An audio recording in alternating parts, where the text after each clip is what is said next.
Ia hanya seorang supir ambulans, berjuang mati-matian demi biaya operasi anaknya. Lukni mengira tugas terakhir malam itu akan memberinya rezeki.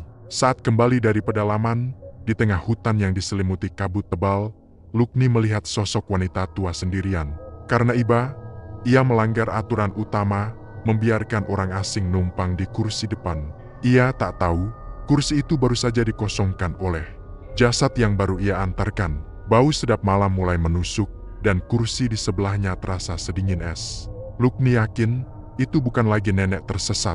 Kisah pengantaran mayit yang minta tumpangan ini akan membuatmu tidak bisa tidur.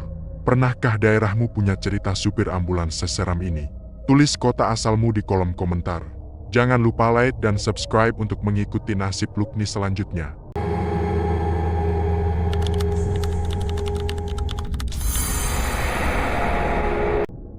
Malam di markas ambulans kota metropolitan itu terasa 2 kali lebih dingin dari biasanya. Bukan hanya karena suhu Desember yang memang menusuk, melainkan juga karena keheningan yang mencekik.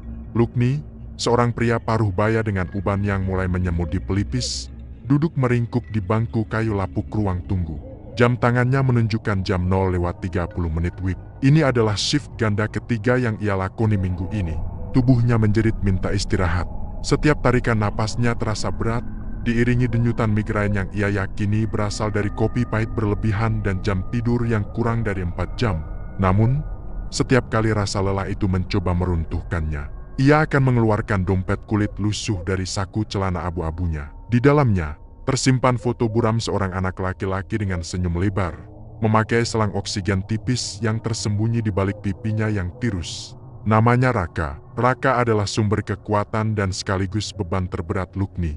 Dokter telah menjadwalkan operasi jantung kompleks untuk Raka minggu depan.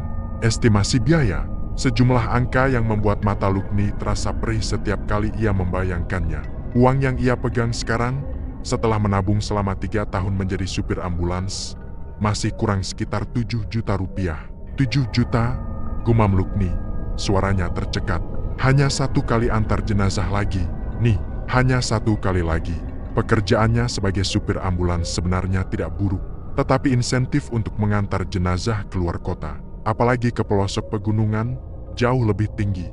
Dan malam ini, keberuntungan atau mungkin takdir yang kejam telah memberinya tugas tersebut. Panggilan datang dari pusat komando, jenazah Nenek Suminah, seorang pasien lama di rumah sakit kota yang meninggal dunia karena usia tua, harus diantar pulang ke kampung halamannya yang sangat terpencil, jauh di pedalaman kaki Gunung Gede. Rute perjalanannya dikenal sebagai jalur tua yang berkelok, minim penerangan, dan memakan waktu tempuh minimal 4 jam sekali jalan. Lukni menyeka keringat dingin di dahinya. Rute itu, yang dijuluki jalur kematian oleh sesama supir, dikenal karena cerita-cerita mistisnya, terutama setelah jam 2 pagi. Namun, ketakutan Lukni pada hantu dan kisah seram kalah telak dibandingkan ketakutannya kehilangan Raka atau gagal mendapatkan uang yang dibutuhkan. Lukni beranjak.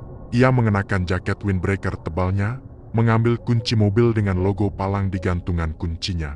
Langkahnya menuju ambulans terasa berat, bukan hanya karena lelah, tetapi karena menyadari bahwa ia sedang mempertaruhkan segalanya, kesehatan mental dan fisiknya demi selembar kertas yang menentukan hidup atau mati putranya. Di dalam ambulans bernomor lambung 103, Lukni memeriksa tangki bahan bakar. Penuh, ia menyalakan mesin. Suara deru mesin diesel tua itu terdengar kasar dan parau, seolah ikut mengeluhkan beban yang dipikul pemiliknya. Lukni menatap kursi belakang, di mana kotak freezer berukuran besar menanti. "Maaf, Nek Suminah," bisik Lukni pelan. "Perjalananmu mungkin dingin, tapi tolong, izinkan aku menyelesaikan tugas ini dengan selamat. Anakku butuh aku." Dia menggeser transmisi, mobil bergerak perlahan meninggalkan markas yang sunyi. Suasana awal terasa sangat wajar, sepi, dan penuh ketenangan palsu. Di luar mobil, lampu-lampu kota masih menyala, menjadi saksi bisu tekad baja Lukni saat ambulans melaju menuju rumah sakit untuk mengambil jenazah. Pikiran Lukni terbagi 2, pertama, fokus mengemudi, dan kedua, menghitung-hitung kapan ia bisa kembali, kapan uang itu bisa ia serahkan, dan kapan ia bisa melihat Raka tertawa tanpa selang oksigen lagi.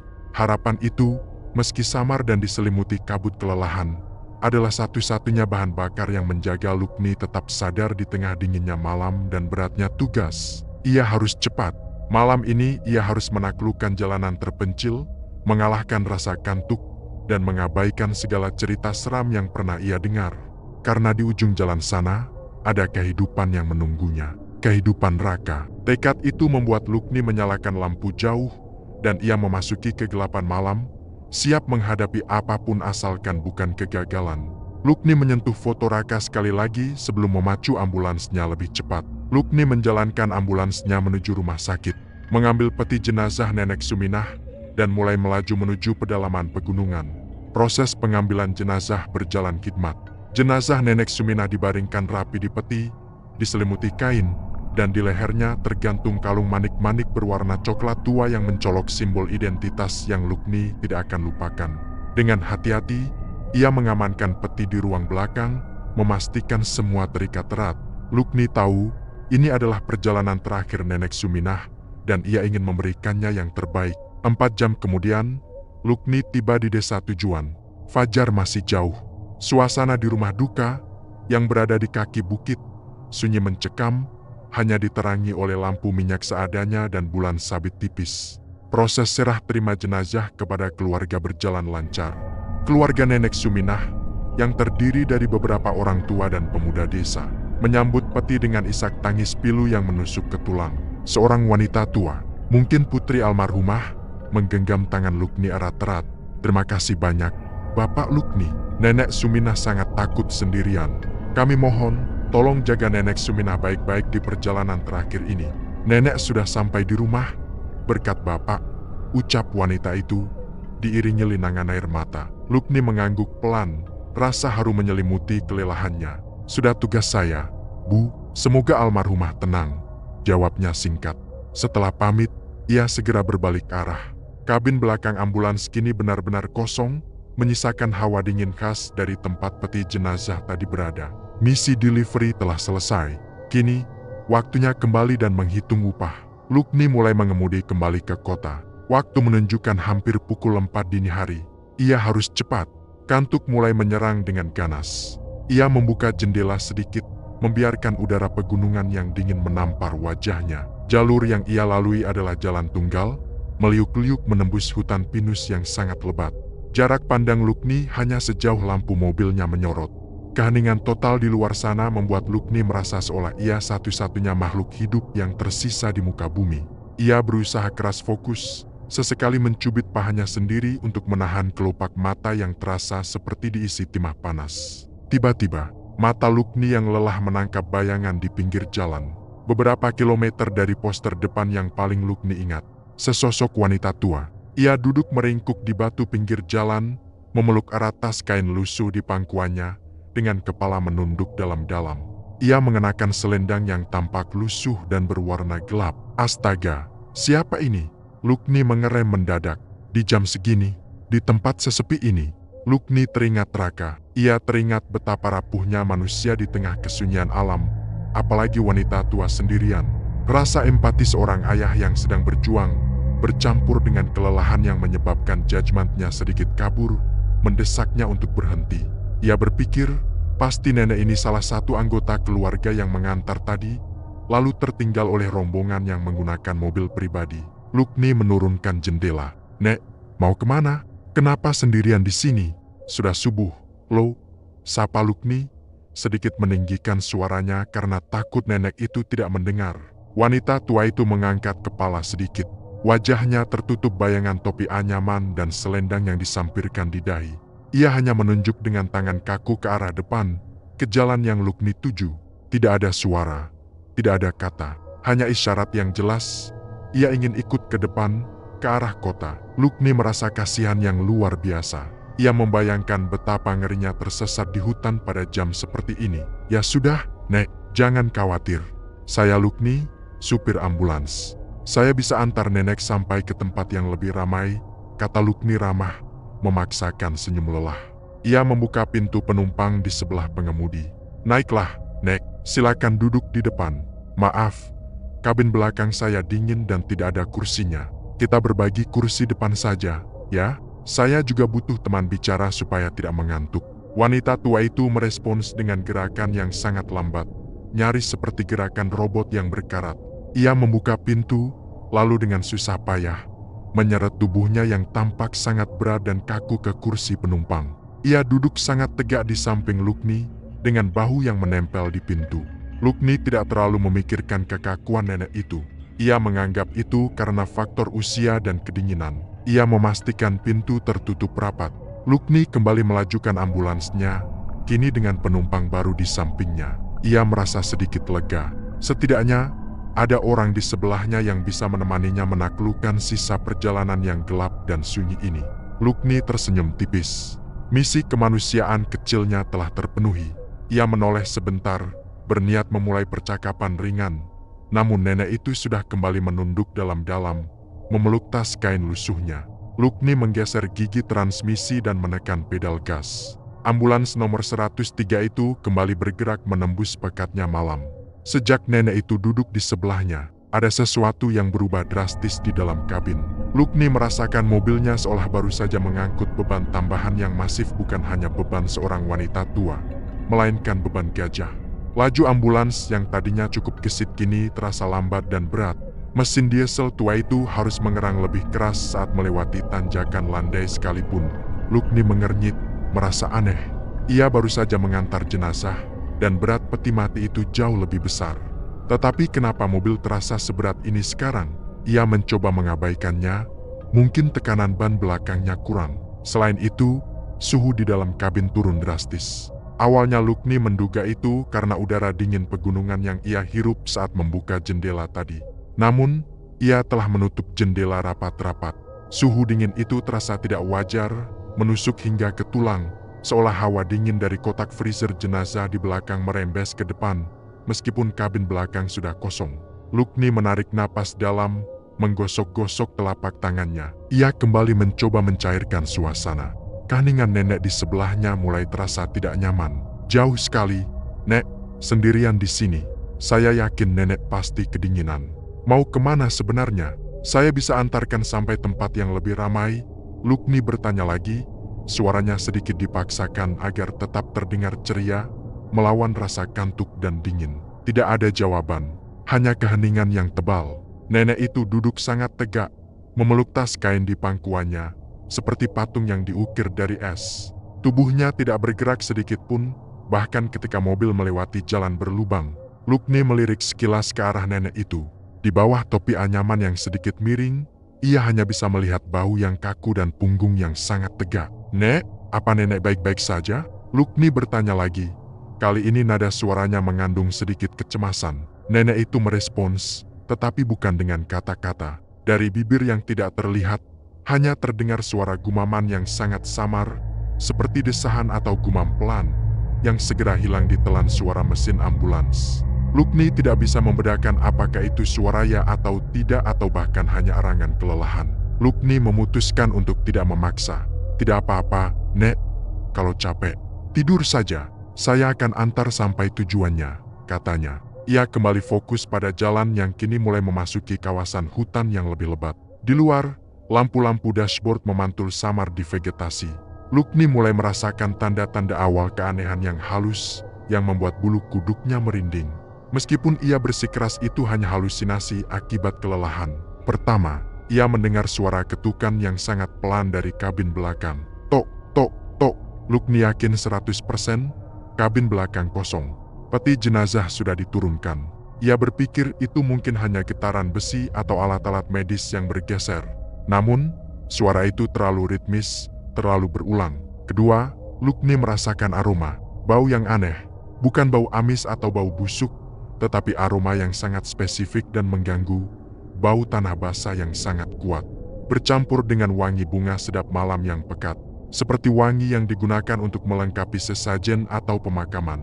Lukni langsung teringat di mana ia mencium bau itu terakhir kali di peti jenazah nenek Suminah. Sebelum ditutup, jantung Lukni mulai berdetak sedikit lebih cepat. Ia menoleh lagi ke arah nenek di sebelahnya. Nenek itu masih menunduk. Dari arahnya, aroma sedap malam itu tercium semakin kuat. Lukni menghela napas panjang, mencoba merasionalisasi. Mungkin nenek ini baru dari pemakaman. Mungkin dia membawa bunga atau tanah dari makam, Lukni berusaha meyakinkan dirinya sendiri, meskipun logika itu terasa sangat dipaksakan di tengah malam buta. Perjalanan berlanjut, hawa dingin kian menusuk, berat mobil kian terasa, dan kini aroma bunga pemakaman itu menyelimuti seluruh kabin, membuat atmosfer menjadi tebal dan menekan. Perjalanan yang seharusnya membawa kelegaan karena tugas selesai, kini malah berubah menjadi pergerakan yang mencekam, membawa Lukni perlahan-lahan masuk ke dalam wilayah yang tidak wajar. Matanya semakin terbuka, bukan karena kantuknya hilang, melainkan karena rasa takut yang perlahan mulai merayap naik. Ambulans Lukni kini benar-benar telah menembus jantung hutan. Pepohonan pinus di kiri dan kanan jalan menjulang tinggi, seolah membentengi Lukni dari langit dan dunia luar. Jam menunjukkan jam 4:30 dini hari. Suasana di luar menjadi hipersunyi.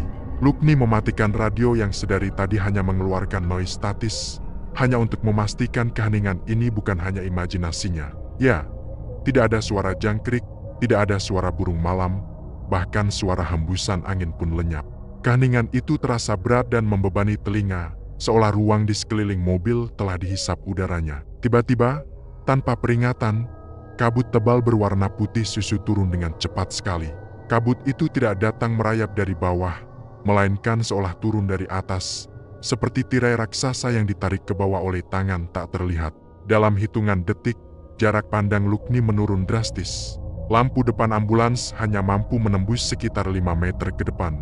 Lukni menurunkan laju mobil, rasa panik dingin mulai menjalar di punggungnya. Bau sedap malam dan tanah basah di dalam kabin menjadi semakin pekat, seolah kabut itu sendiri membawa aroma tersebut.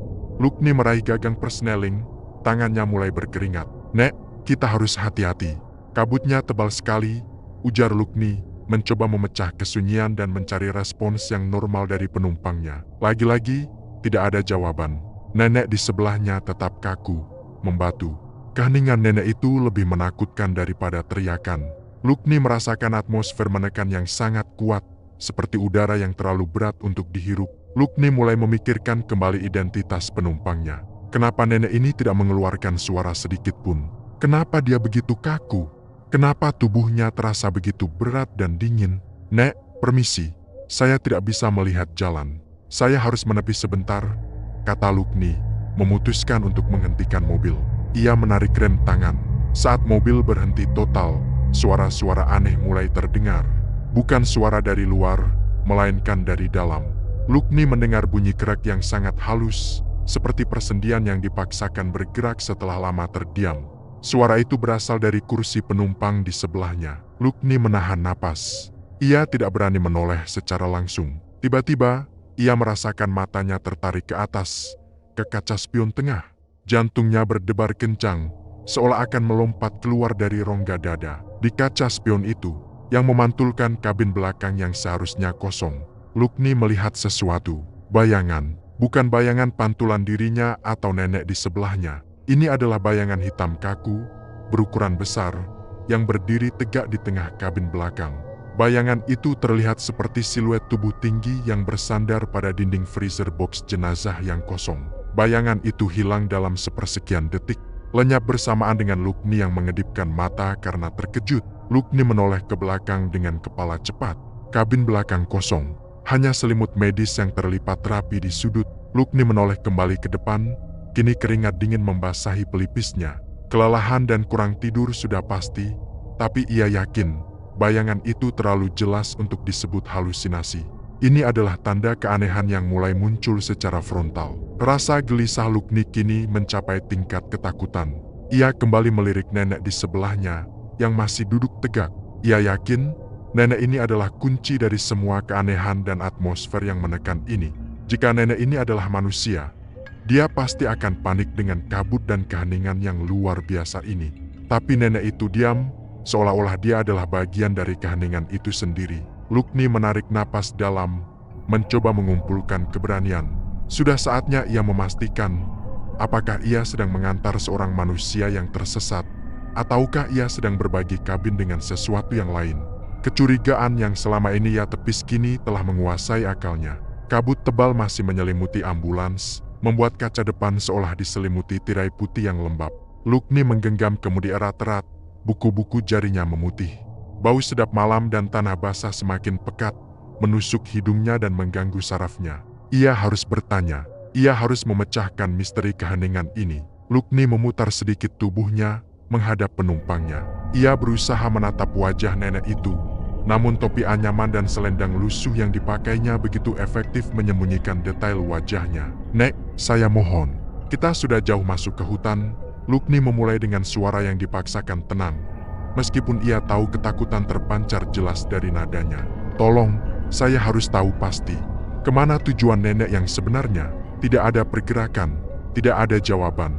Nenek itu masih duduk kaku dan sangat tegak, memeluk erat tas kainnya. Lukni mulai merasakan urat lehernya menegang. Sikap diam ini lebih mengancam daripada ancaman fisik apapun.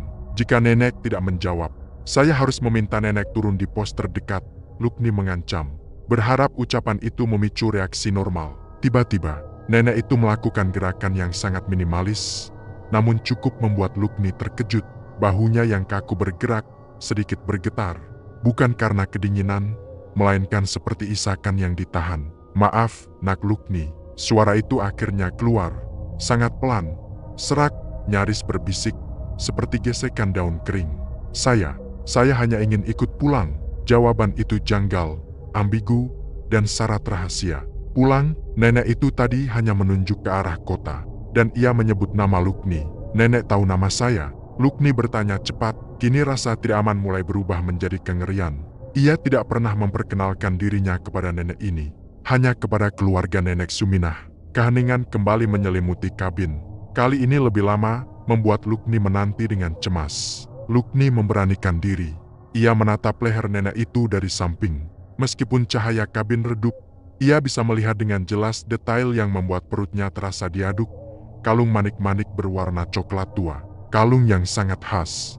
Kalung itu, Lukni ingat betul, adalah kalung yang dipakaikan keluarga pada leher jenazah nenek Suminah, sang mayat yang baru saja ia antar. "Nek," Lukni menjeda, suaranya tercekat di tenggorokan. "Nenek, boleh nenek tunjukkan wajah nenek sebentar? Saya janji, saya akan antarkan nenek sampai tujuan. Tapi tolong, buktikan pada saya, nenek baik-baik saja." Nenek itu tetap tidak mengangkat wajah. Namun, gumaman serak itu muncul lagi. "Lukni, kamu supir yang baik." Lukni merasa pusing. Ia tidak mengerti apa yang terjadi. Kenapa nenek ini tampak begitu akrab dan mengenalinya, padahal mereka baru bertemu beberapa menit lalu di tengah hutan.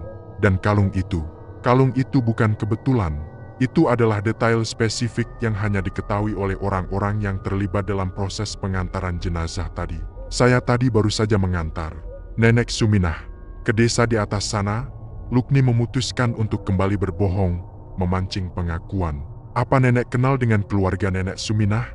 Nenek itu tertawa. Tawa itu tidak nyaring, melainkan tawa yang sangat kering, tipis, dan parau. Seolah nenek itu sudah lama tidak menggunakan pita suaranya. "Aku adalah Suminah." Bisik suara itu terdengar seperti suara angin yang melewati cerobong asap. "Dan aku tidak ingin sendirian. Kau yang menawariku kursi ini, Lukni." Lukni merasakan seluruh tubuhnya kaku. Jawaban itu tidak hanya janggal, itu adalah jawaban yang mengandung rahasia paling mengerikan. Jika nenek ini adalah Suminah, maka kecurigaan Lukni kini berubah menjadi keyakinan yang mematikan. Ia kini berhadapan dengan sebuah realisasi yang melampaui logika dan akal sehatnya. Kata-kata itu, "Aku adalah Suminah," menggema di dalam kepala Lukni, melenyapkan sisa-sisa logika yang masih dipertahankannya. Lukni mematung. Matanya melebar, menatap lurus ke kegelapan di luar jendela depan. Ia tidak lagi melihat kabut, tidak lagi melihat pohon. Ia hanya melihat wajah pucat nenek Suminah yang ia antarkan beberapa jam lalu. Lukni berusaha keras menyangkal. Tidak mungkin, nenek Suminah sudah di rumah duka. Saya yang mengantarnya. Saya melihat peti matinya. Tawa kering dan parau itu terdengar lagi. Kali ini sedikit lebih keras. "Peti itu untuk tubuhku yang lelah. Kursi ini untuk jiwaku yang takut sendirian. Lukni, kau melihatku di jalan dan kau memberiku tumpangan. Itu adalah kebaikan yang tidak bisa kutolak." Kengerian Lukni memuncak ketika ia melihat gerakan tangan nenek itu. Perlahan, nenek Suminah mengangkat tangan kanannya yang kaku dari pangkuannya. Lukni melihat detail yang sangat tidak wajar. Kulit di pergelangan tangannya sangat keriput dan berwarna keabu-abuan. dan gerakannya sangat lambat, seolah sendinya tidak memiliki pelumas. Tangan itu kemudian meraih ke leher, tepat ke kalung manik-manik berwarna coklat tua yang menjadi fokus Lukni sejak tadi. Lukni bisa melihat dengan jelas di bawah cahaya dashboard yang redup bahwa kalung itu identik, bukan hanya mirip, tetapi Lukni yakin itu adalah kalung yang sama. Ini adalah petunjuk awal yang fatal yang tidak bisa lagi ia bantah. Nenek Suminah menarik kalung itu sedikit ke depan, seolah memamerkannya. Kalung ini, anakku yang memakaikannya. Dia bilang, aku tidak boleh melepasnya sampai aku tenang, bisik nenek itu. Lukni gemetar hebat.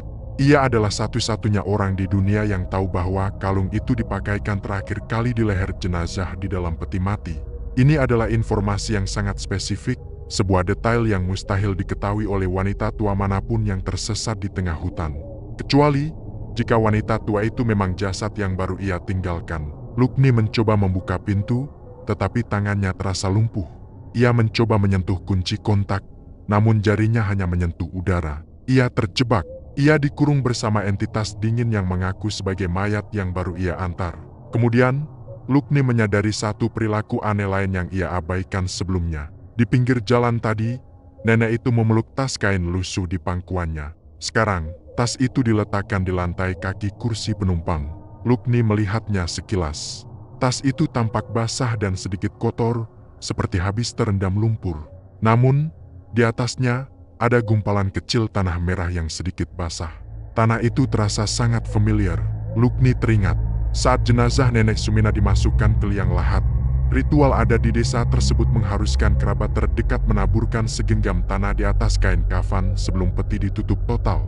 Lukni ingat melihat anak nenek Suminah membawa tanah itu. Logika Lukni runtuh total. Aroma sedap malam, suhu dingin yang ekstrem, dan sekarang kalung manik serta gumpalan tanah merah di dalam tasnya. Semua bukti mengerikan itu menunjuk pada satu kesimpulan. Penumpang di sebelahnya bukanlah nenek tersesat. Itu adalah entitas yang entah bagaimana telah meninggalkan peti mati dan masuk ke dalam ambulans. Lukni memejamkan mata erat-erat, air mata ketakutan dan kelelahan bercampur menjadi satu. Ia kini tahu bahwa ia telah melanggar batas, bukan sekadar menolong orang, tetapi mengundang sesuatu yang melampaui dunia normal untuk ikut serta dalam perjalanannya. Ia harus sadar. Ia harus bangun. Ia harus keluar dari mimpi buruk yang menjebaknya di tengah hutan berkabut ini.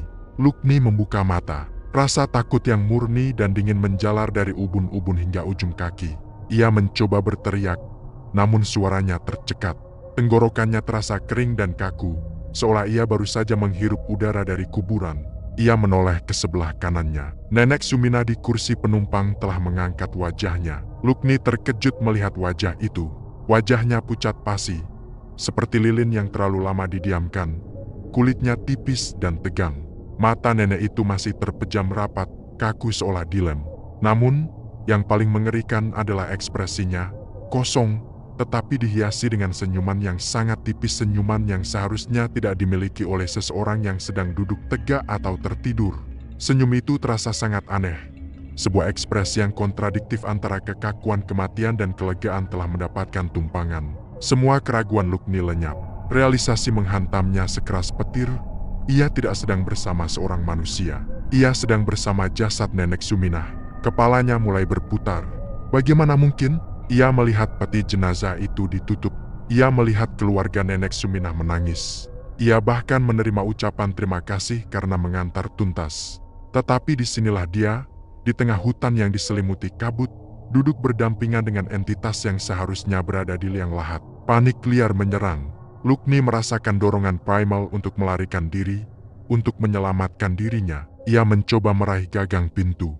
Tangannya gemetar begitu hebatnya hingga ia tidak bisa menggenggam pegangan pintu dengan benar. Ia mencoba lagi, menggesek-gesekkan jarinya di permukaan logam dingin itu, namun otot-otot di lengan dan bahunya terasa lumpuh, tidak mau menurut. Lukni, kenapa kau terburu-buru? Suara nenek itu berbisik, serak dan sangat dekat. Karena matanya terpejam, suara itu seolah keluar dari celah kecil di antara giginya. Lukni memejamkan mata. Ia memohon dalam hati agar ini semua adalah efek samping kelelahan yang akut. Halusinasi yang dipicu kurangnya tidur dan tekanan biaya operasi raka. Ia menggigit lidahnya keras-keras, mencoba merasakan sakit yang nyata, berharap ia akan terbangun di kursi ruang tunggu markas ambulans. Namun, rasa sakit itu nyata dan Nenek Sumina masih di sebelahnya. Ia membuka mata dan mencoba memutar kunci kontak. Tubuhnya kaku, ia tidak bisa memutar pinggulnya untuk mencapai kunci di sebelah kiri.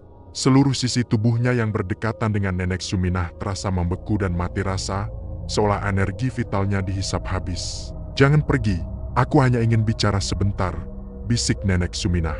Kepalanya yang kaku sedikit miring ke arah Lukni, menimbulkan bunyi krek halus yang sama seperti yang Lukni dengar tadi. Lukni menundukkan kepala, air mata mulai mengalir di pipinya, bukan lagi air mata kelelahan, melainkan air mata ketakutan dan keputusasaan. Ia teringat putranya, "Raka, aku harus kembali pada Raka. Aku tidak boleh mati konyol di sini." Ia mencoba berteriak lagi, memohon, "Tolong, Nek, saya hanya seorang supir. Saya harus pulang, anak saya sakit. Tolong." Nenek Suminah tidak menunjukkan belas kasihan, tetapi juga tidak menunjukkan kemarahan. Ia hanya menunjukkan kekakuan yang sangat mengerikan. "Lukni, kamu supir yang baik. Hanya kamu yang mengizinkanku duduk di depan. Kau tidak menempatkanku di belakang, sendirian. Karena itu, aku harus berbicara padamu.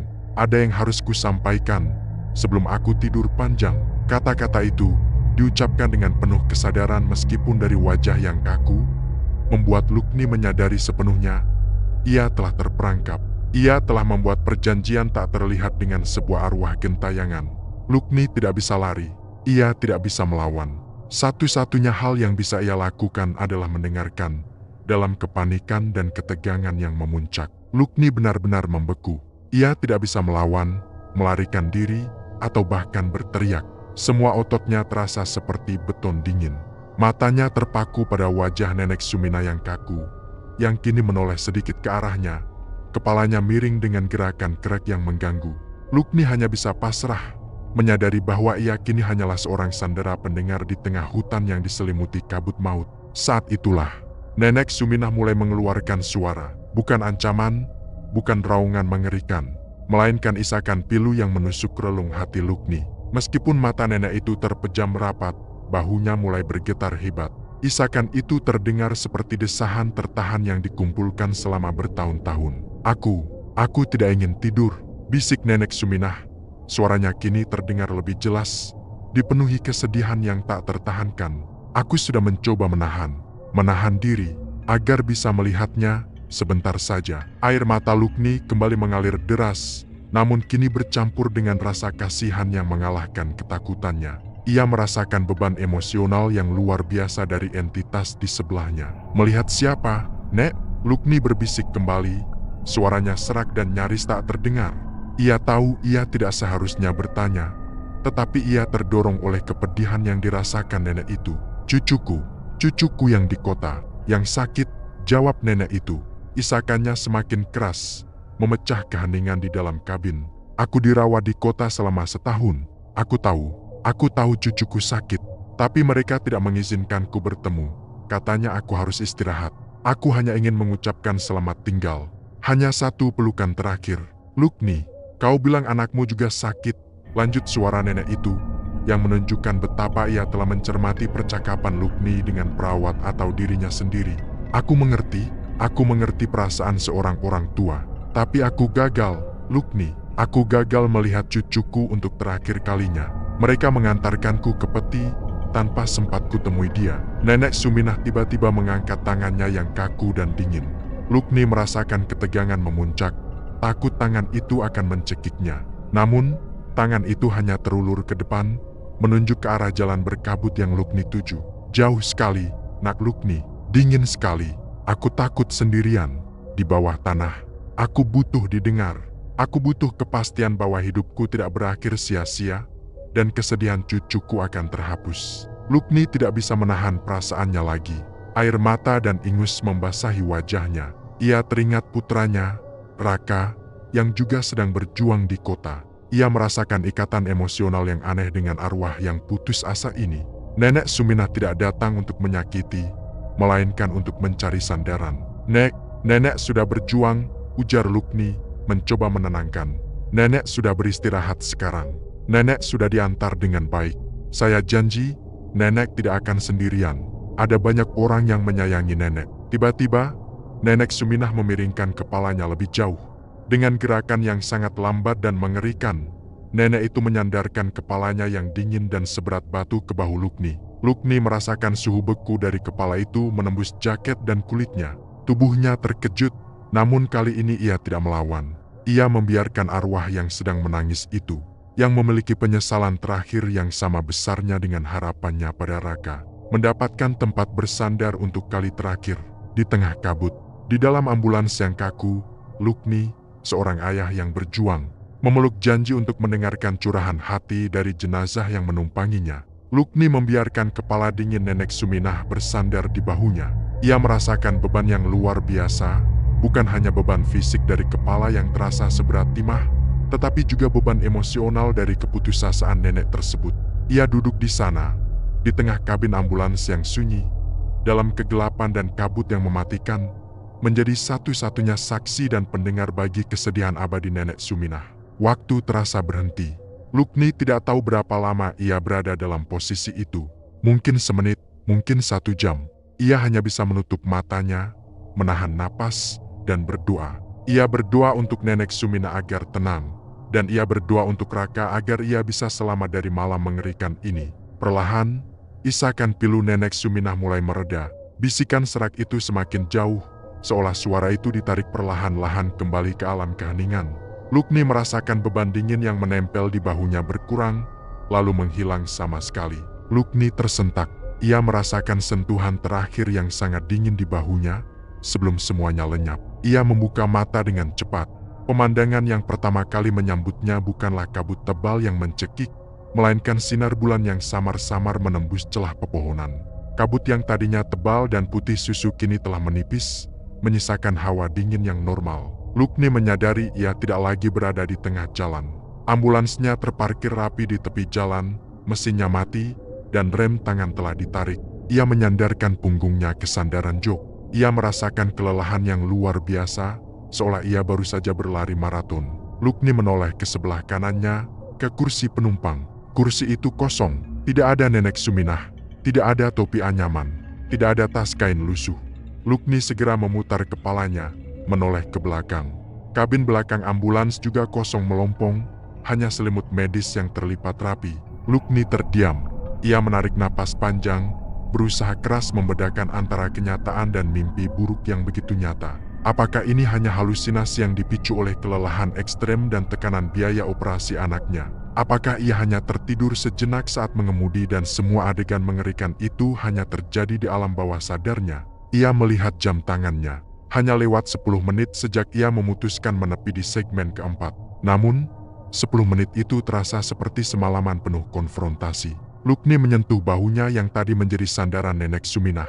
Bahunya terasa sangat dingin, jauh lebih dingin daripada bagian tubuhnya yang lain. Rasa beku itu terasa seperti sebuah jejak fisik yang ditinggalkan. Lukni kemudian menatap jok kulit tempat Nenek Suminah duduk. Di permukaan jok, Lukni melihat 2 bukti yang membuat kakinya lemas dan jantungnya kembali berdebar kencang. Pertama, tepat di tempat nenek itu menyandarkan kepala kaku, ada jejak basah yang jelas. Cairan itu tidak berbau, bening, dan dingin. Lukni menyentuhnya. Itu adalah air mata. Jejak basah itu berbentuk seperti ceceran air mata yang mengering di kulit jok. Kedua, yang paling aneh dan tidak mungkin terjadi secara normal, tergeletak di dekat sabuk pengaman, adalah setangkai bunga sedap malam kering. Bunga itu sudah layu dan kecoklatan, bukan bunga segar. Lukni ingat betul, bunga sedap malam adalah bunga yang ia cium wanginya sejak nenek itu masuk mobil. Dan bunga ini sering digunakan dalam ritual penguburan di daerah pedalaman sana. Lukni meraih bunga itu, tangannya gemetar. Bunga itu terasa kering dan ringan, namun dingin. Ia tidak mungkin membawa bunga itu, apalagi meletakkannya di jok. Nenek Suminah juga tidak tampak membawa apa-apa selain tas kain lusuh yang kini lenyap. Lukni tersadar sepenuhnya. Ini bukan mimpi, entitas itu nyata. Nenek Suminah benar-benar ada di kursinya, menangis, dan pergi. Meninggalkan bunga dan jejak air mata sebagai bukti tak terbantahkan bahwa kejadian itu adalah nyata. Melampaui batas realitas, Lukni menghembuskan napas yang terasa tertahan di dadanya selama berjam-jam. Meskipun ia takut setengah mati, ia merasakan kelegaan aneh. Ia telah selamat. Dan yang lebih penting, Ia telah menepati janji. Ia mendengarkan curahan hati Nenek Suminah sampai selesai. Lukni menatap setangkai bunga sedap malam kering di tangannya. Lalu ke jejak air mata basah di jok. Bukti itu nyata, dingin, dan tak terbantahkan. Ia merenungkan makna peristiwa tersebut. Ia seorang supir ambulans. Tugasnya membawa jiwa yang baru pergi ke tempat peristirahatan terakhirnya. Tapi kali ini, ia diberi tugas tambahan, menjadi pendengar terakhir bagi sebuah jiwa yang gelisah, yang hanya ingin menyampaikan penyesalan dan ketakutannya untuk beristirahat sendirian. Lukni menyeka air mata ketakutan dan keharuan dari pipinya. Ia membuang jauh-jauh rasa takutnya yang tersisa, menggantikannya dengan tekad yang diperbarui. Ia harus pulang. Ia harus memastikan perjuangannya ini ada artinya. Ia menyalakan mesin ambulans, yang kali ini menyala dengan deru yang normal, tidak lagi terbebani oleh penumpang tak kasat mata. Lukni melanjutkan perjalanannya, meninggalkan kabut dan keheningan di belakangnya. Ia membawa setangkai bunga sedap malam itu, meletakkannya di dashboard, sebagai pengingat akan kebaikan kecil yang ia berikan di tengah kelelahan, dan tanggapan besar dari alam yang tak terduga. Lukni tiba di markas ambulans saat matahari hampir terbit. Ia menyerahkan laporan tugasnya, menerima upah ganda yang sangat ia butuhkan, dan segera bergegas menuju rumah sakit. Uang itu kini cukup. Uang itu bahkan lebih dari cukup, berkat insentif mengantar jenazah ke pelosok. Namun, kejutan terbesar menanti Lukni di rumah sakit. Saat ia sampai, istrinya menyambutnya dengan wajah penuh air mata, bukan air mata kesedihan, melainkan air mata kelegaan. "Lukni, mukjizat, Raka membaik, Lukni," seru istrinya, memeluknya erat. Lukni kebingungan.